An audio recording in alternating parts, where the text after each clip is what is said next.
Is Paul. Yes.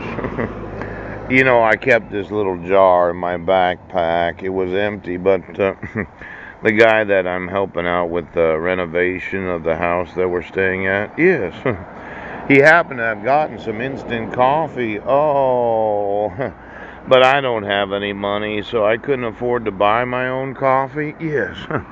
I'm having to drink instant coffee this morning, and that's really not how I want to live. Pooch.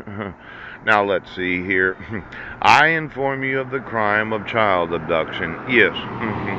I informed you of the crime of Class B kidnapping. Yes.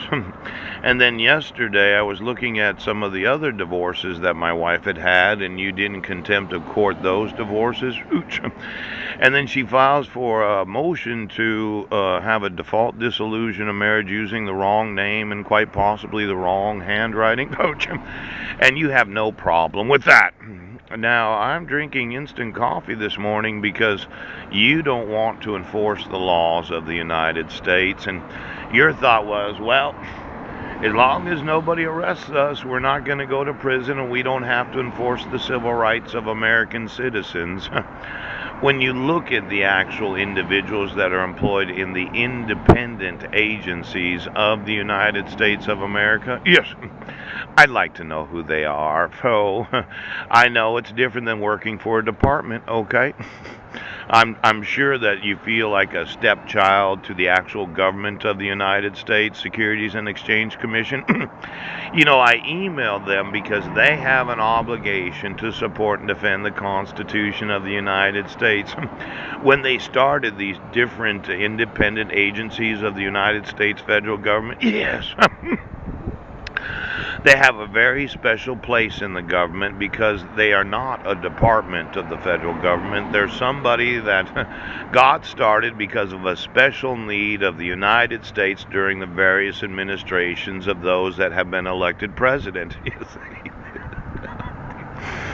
Now let's say you're the Securities and Exchange Commission, Pooch.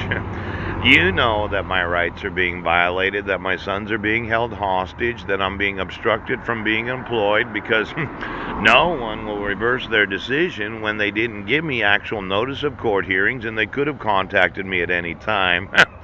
I was staying at my grandmother's house, and it looks to me like you all conspired to issue the dissolution of marriage and then acted like you couldn't figure out where I was at the whole fucking time. Now, I've been arrested multiple times without a valid protection order, Pooch. As often as you say, well, it violates the Fifth Amendment, it violates the RCWs, Pooch, it violates federal laws, it violates the Constitution of every state as well as the United States Constitution. It violates the International Conventions of The Hague. Pooch, it violates the conventions of the United Nations. For some stupid fucking reason, you want me sitting on the street drinking instant fucking coffee because you want.